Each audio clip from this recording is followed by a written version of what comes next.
Girls, I want you to meet Mr. Gru. He's going to adopt you. And he's a dentist. I got your leg. I got your leg. Okay, that's enough, little girl. Let go of my leg. Come on, you can do it. Just release the grip. Wow. How do you move them? Is there a command? Some non-stick spray? Crowbar? Okay, girls, let's go.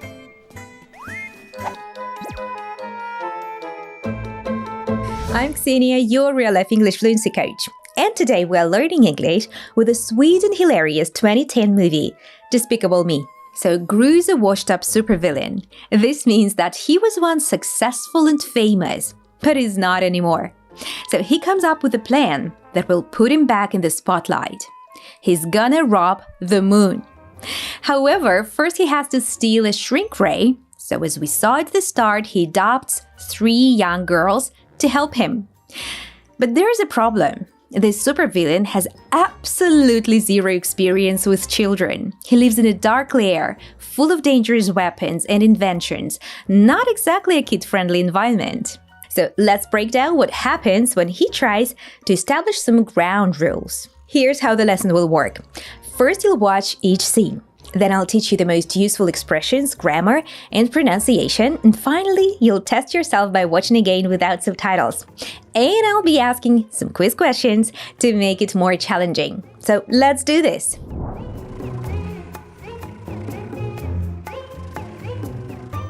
As you can see, I have provided everything a child might need. All right. Okay. As I was saying, hey, Somebody broke that. Okay. Clearly, we need to set some rules. Rule number 1.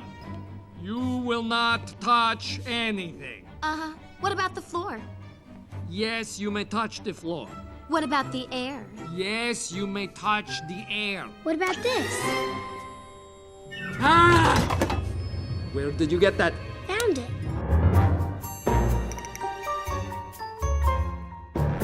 In that hilarious first scene where Gru adopts the girls, we already have some great advanced expressions to learn.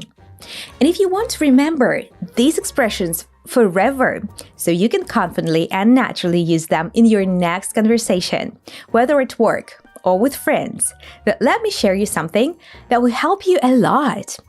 It's our magic flashcards on the Real Life app. They use science to bring back words for review right when you're about to forget them.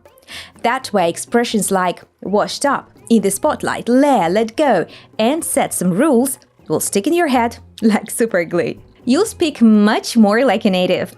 Check it out for free right now with the link in the description. Now let's actually learn all of these everyday expressions. Go with my leg. Come on, you can do it. Just release the grip. Let's start off with a common phrasal verb. Let go means to stop holding on to something or someone. It's super common in everyday English. You might hear, you need to let go of the past and move forward, or let go of me.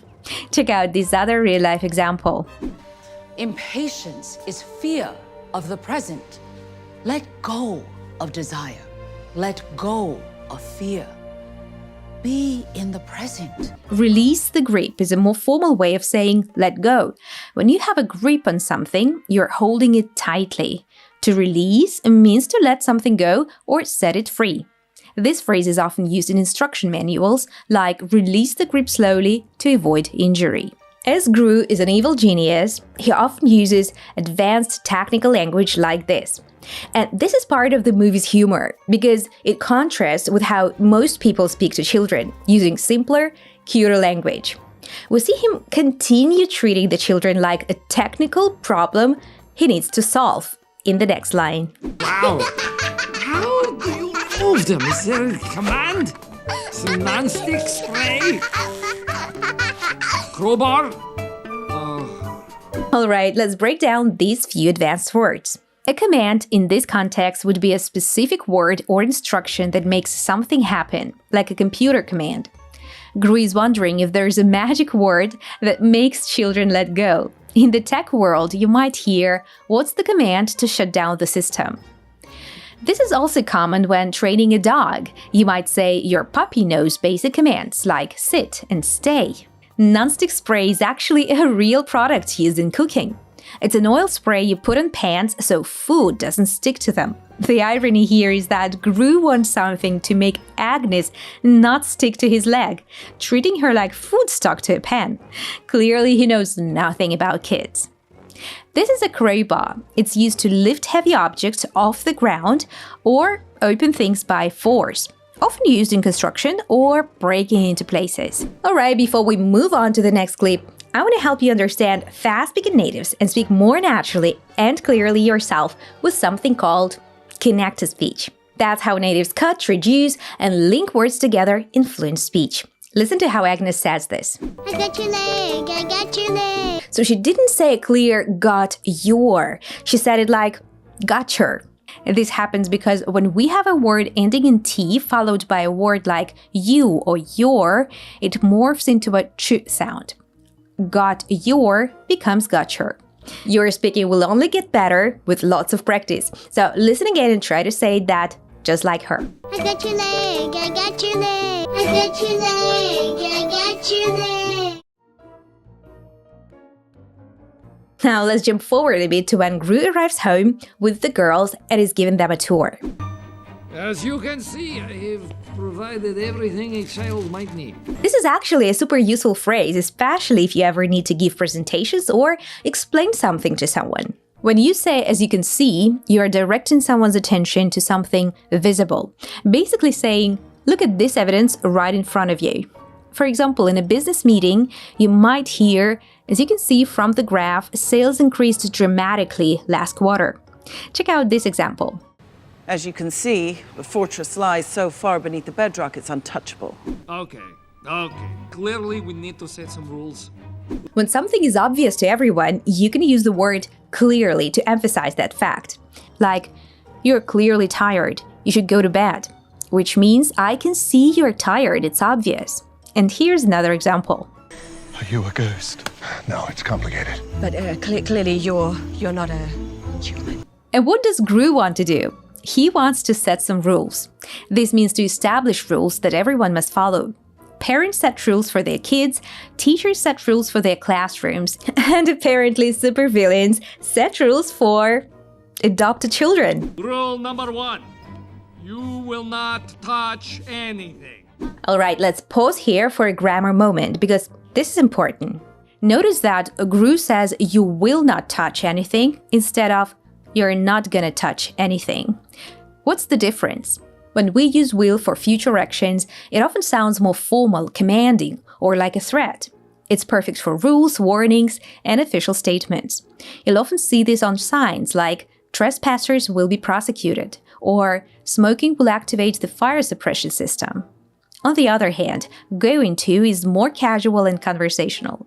It's used for plans or predictions based on evidence, like, I'm gonna watch a movie tonight, or look at those clouds, it's gonna rain. So Gru uses will here because he's trying to sound authoritative and establish firm rules.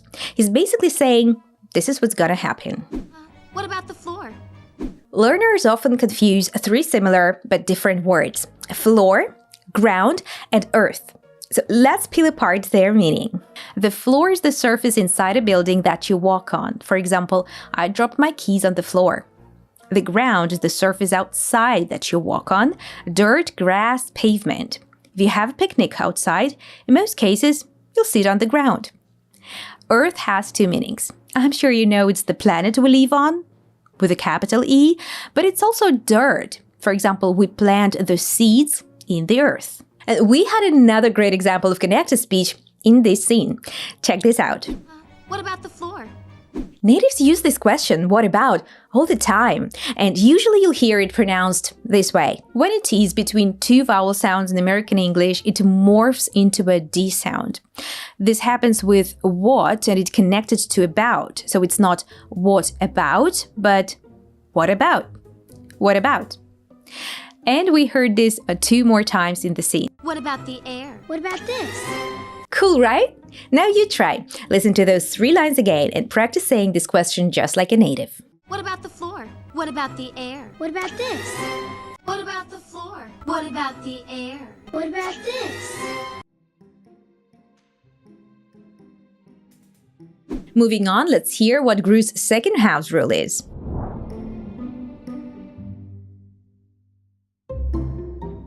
Okay, rule number 2, you will not bother me while I'm working. Rule number 3, you will not cry, or whine, or laugh, or giggle, or sneeze, or burp, or fart. So, no annoying sounds, right? Does this count as annoying? Very. I will see you in 6 hours. Okay. Don't worry. Everything's going to be fine. We're gonna be really happy here. Right? Agnes?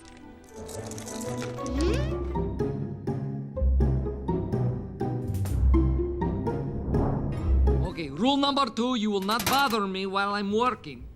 To bother someone means to disturb, annoy, or interrupt them when they're trying to do something. It's a super common word in everyday English. You can use this term to be polite, like, sorry to bother you, but do you have a moment? It's worth noting that bother is pretty mild. It's not as strong as harass or annoy, so it's safe to use it in most situations. Check out these examples. I will always be here to make sure nobody bothers you. Excuse me. I'm sorry to bother you, but my son and I couldn't help but admire your teddy bear. Rule number 3, you will not cry, or whine, or laugh, or giggle, or sneeze, or burp, or fart. So, no annoying sounds, right? Wow, Gru just listed basically every sound a child makes. Whining is when someone complains in an annoying, high-pitched voice. Think of it as complaining, but in the most irritating way possible. Check out this example. You're going to be my deputy trainees. Oh, come on, stop whining. You kids are soft. You lack discipline. And what do you think giggle means? To laugh very loudly at something hilarious? To laugh quietly, usually because something is funny in a silly way? Or to make fun of someone?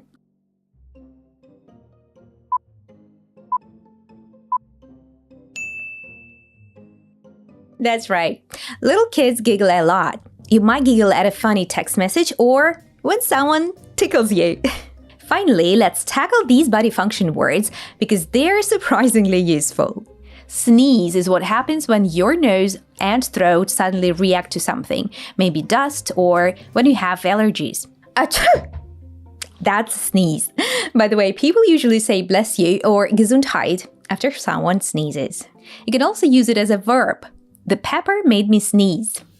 Children think burping is hilarious. A burp is when gas comes up from your stomach and out through your mouth, usually after drinking soda or eating too fast. In some cultures, burping after a meal is actually considered polite. In English-speaking countries, though, you usually say, excuse me, if you burp accidentally. And probably, I don't need to explain fart, right?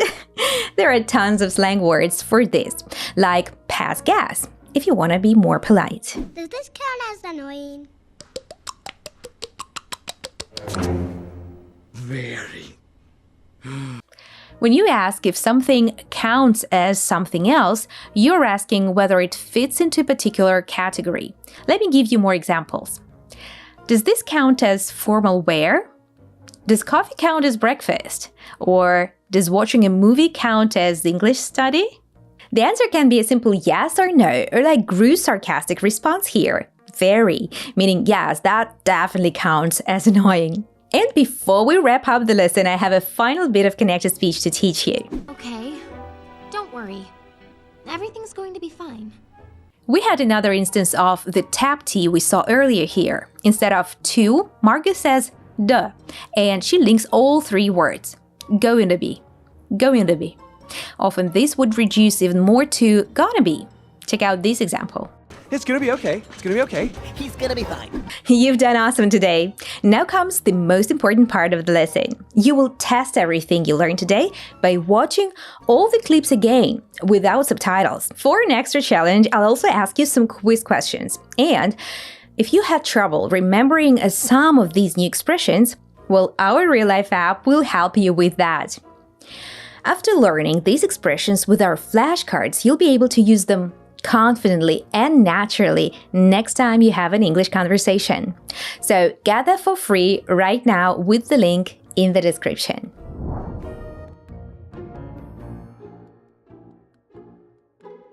Girls, I want you to meet Mr. Gru. He's going to adopt you. And he's a dentist. Yeah. I got your leg. I got your leg. Okay, there's enough, little girl. Let go of my leg. Come on, you can do it. Just release the grip. Wow. How do you move them? Is there a command? Some non-stick spray? Crowbar?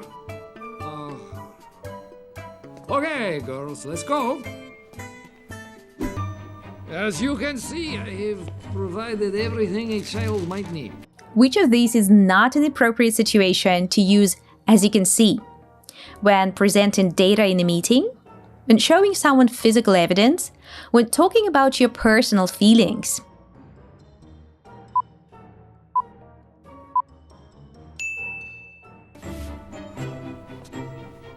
All right. Okay. As I was saying, hey, Somebody broke that. Okay. Clearly, we need to set some rules. Rule number 1. You will not touch anything. True or false? You will not do this and you're not gonna do this mean exactly the same thing and can always be used interchangeably.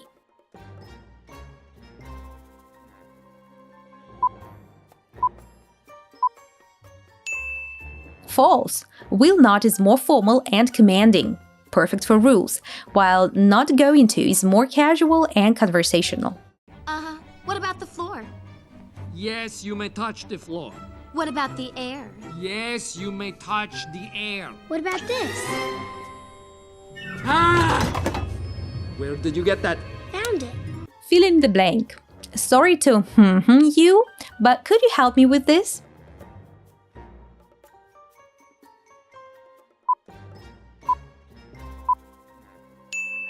Sorry to bother you. Okay, rule number 2, you will not bother me while I'm working. Rule number 3, you will not cry, or whine, or laugh, or giggle, or sneeze, or burp, or fart. Match the definition to the word. When someone complains in an annoying, high-pitched voice. When you laugh quietly at something silly. When you let go of something you're holding.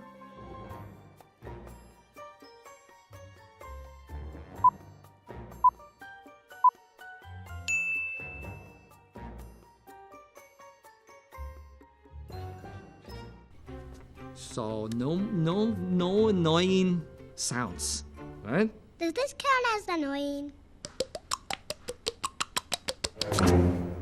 Very. Write a sentence using "Does this count as" about something in your daily life. Share your example in the comments. For example, does scrolling through social media at 2 a.m. count as relaxing?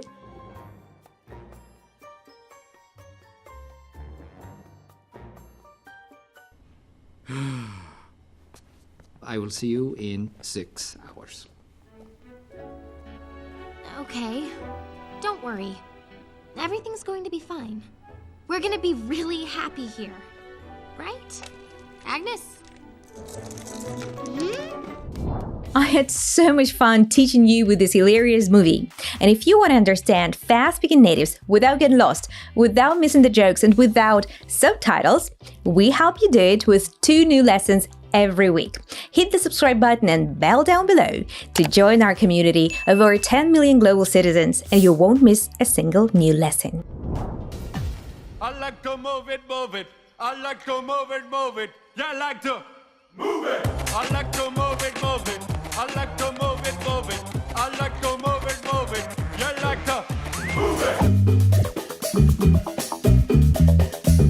Oh, yeah, today we're learning English with the hilarious animated movie Madagascar. In this film, 4 friends